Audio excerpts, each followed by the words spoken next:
ကျွန်တော်တို့ရဲ့နေ့စဉ်ဘဝကိုစွမ်းရင်ပေးနေတဲ့မမြင်ရတဲ့စွမ်းအားတစ်ခုရှိပါတယ်။အင်္ဂါမီတီတွေကစအားသွင်းနေတဲ့ဖုန်းအထိအရာအားလုံးကိုအသက်ဝင်စေတာ alternating current AC ပါပဲ။ကဲဒီနေ့မှာတော့အဲဒီလျို့ဝှက်တင်ခဲ့တဲ့ကို attitude ဖော်ထုတ်ကြည့်ကြရအောင်။ AC လက်စစ်ကိုစီးဆင်းနေတဲ့မစ်တဆင်းလို့စိတ်ထဲမှာမြင်ကြည့်လိုက်ပါဒါပေမဲ့လေဒီမစ်ကတစ်ဖက်တည်းကိုပဲတဲတဲ့မစီးဆင်းပါဘူးရှင်းတဲ့နောက်ကိုအဆက်မပြတ်ရွေးလျားနေတဲ့လှိုင်းလုံးကြီးရလိုပါပဲဒီလိုအမြဲတမ်းပြောင်းလဲနေတဲ့အတွက်သူ့ရဲ့စွမ်းအားကိုတိုင်းတာရတာကထင်ထားတဲ့လောက်မလွဲကူပါဘူးဆိုတော့ဒီနေရာမှာအဓိကစင်ခေါ်မှုတစ်ခုပေါ်လာတာပေါ့။ engineer တွေကဘလန်တစ်ခုထဲမှာအမြဲတမ်းပြောင်းလဲနေတဲ့ဒီတန်ဖိုးတွေကိုဘယ်လိုများကင်တွယ်ဖြည့်ရှင်းကြမလဲ။ engineer တွေကတော့ဒီရှုပ်ထွေးတဲ့ AC ပန်းလန်းတွေကိုခွဲခြမ်းစိတ်ဖြာဖို့အဓိကနည်းလမ်းကောင်းနှစ်ခုသုံးကြပါတယ်။ nodal analysis နဲ့ mesh analysis ပါ။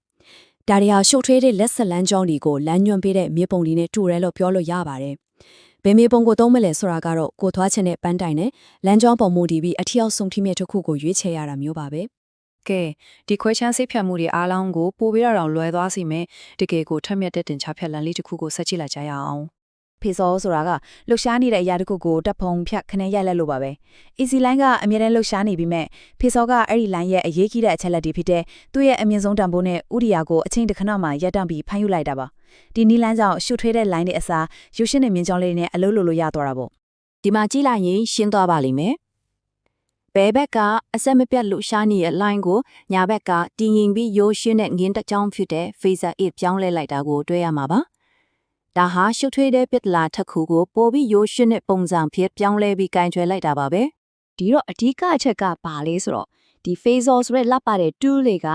ရှုပ်ထွေး differential equations ကြီးတွေကိုရိုးရိုးရှင်းရှင်း algebra လေးတွေဖြစ်ပြောင်းလဲပေးလိုက်တာပါပဲကောင်းပြီဒီအကြောင်းကိုအသေးစိတ်လေ့လာကြည့်ကြရအောင်ကျွန်တော်တို့ AC power အကြောင်းပြောကြမယ်ဆိုရင်လေတကယ်တော့အရာတစ်ခုတည်းကိုပြောနေတာမဟုတ်ဘူးဆိုတာသိထားဖို့လိုပါတယ်ပထမဆုံးကတော့ real power ပေါ့ဒါကတကယ်တမ်းအလုပ်ပြီးမြောက်စေတဲ့အသုံးဝင်တဲ့ power အစစ်အမှန်ပါပဲနောက်တစ်ခုကတော့ reactive power ပါဒါကိုဘယ်လိုမြင်လို့ရလဲဆိုတော့အလုပ်တစ်ခုမလုပ်ခင်ပြင်ဆင်ရတဲ့အစစ်နေနဲ့တူလေပေါ့ဗျဥပမာပန်းချီဆွဲဖို့ဆေးတွေစုပ်တန်နေပြင်ဆင်ရတယ်လို့ပေါ့အဲ့ဒီပြင်ဆင်မှုတွေကပန်းချီကားတစ်ချက်ပြီးမြောက်ဖို့အရေးကြီးပေမဲ့သူတို့ကိုယ်တိုင်ကတော့ပန်းချီကားမဟုတ်ပါဘူး apparent power ဆိုတာကတော့အဲ့ဒီနှစ်ခုလုံးကိုပေါင်းထားတာပါreal power ရော reactive power ရောနှစ်ခုလုံးရဲ့စုစုပေါင်းပေါ့ဒါကလက်စစ်ဓာတ်အားပေး company ကနေထောက်ပံ့ပေးနိုင်ရမယ့် power ပမာဏအပြည့်စုံဖြစ်ပါတယ်ဒီ slide မှာတော့ AC power အမျိုးအစားတွေအလုံးကိုခြုံငုံပြီးရှင်းရှင်းလင်းလင်းဖော်ပြထားပါတယ်တကယ်တမ်းအလုံးလုံးတဲ့ real power ကို watts နဲ့တိုင်းတယ်အလုံးမလုံးပဲဖလန်နေတဲ့ reactive power ကိုတော့ VAR နဲ့တိုင်းတာပါတယ်သူတို့နှစ်ခုရဲ့စုစုပေါင်းဖြစ်တဲ့ apparent power ကိုတော့volt MVA နဲ့တိုင်းတာပါတယ်။ဒါတွေဟာလက်စစ်စနစ်တစ်ခုလုံးကိုနားတယ်ဖို့အရေးကြီးတဲ့အခြေခံရက်တွေပါပဲ။ဒီမှာစိတ်ဝင်စားစရာမေးခွန်းတစ်ခုထွက်လာပါတယ်။တကယ်တမ်းအသုံးဝင်တဲ့ power နဲ့စုစုပေါင်းပြီးပို့ရတဲ့ power ကြားမှာဘယ်လိုဆက်ဆံမှုမျိုးရှိနေတာလဲ။အဖြေကတော့ရိုးရှင်းပြီးအရာအားကောင်းတဲ့ geometry ပုံစံလေးတစ်ခုနဲ့အလွယ်တကူမြည်အောင်ကြည့်လို့ရပါတယ်။ဒါကတော့ power triangle လို့ခေါ်ပါတယ်။ဒီမှာကြည့်လိုက်ရင်real power နဲ့ reactive power တွေက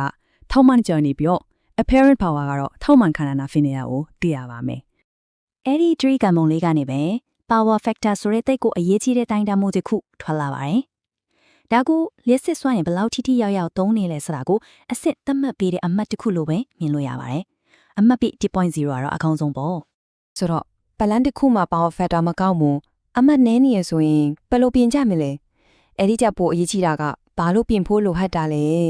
အဓိကအကြောင်းရင်းကတော့ရှင်းရှင်းလေးပါပဲပိတ်ဆန်ကုန်သက်တာစေပြီးတော့ the R system တစ်ခုလုံးမှာဖြစ်နေတဲ့အလေးလွန်ဒီကို short ချဖို့ပါပဲ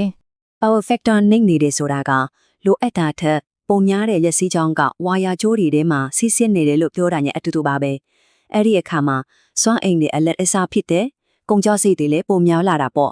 ့ဒီပြဿနာကိုဖြေရှင်းပုံကလည်းတကယ်ကိုအံ့ဩစရာကောင်းလောက်အောင်ထိရောက်ပါတယ်ပထမဆုံးmotor low inductive flow တွေကမလိုလားအပ်တဲ့ reactive power တွေအများကြီးထုတ်လုပ်တယ်။အဲ့ဒါကိုဖြည့်ရှင်းဖို့အတွက် capacitor ဆိုတဲ့ပစ္စည်းလေးတစ်ခုကိုအပြိုင်ဆက်ပေးလိုက်ရုံပါပဲ။အဲ့ဒီ capacitor ကလိုအပ်နေတဲ့ reactive power ကိုဖြည့်ပေးလိုက်တော့ရက်စစ်စစ်တန်းကပိုပြီးချိရောက်ထားပြီးအလေးလွင်တည်နေတော့တာပေါ့။ကဲ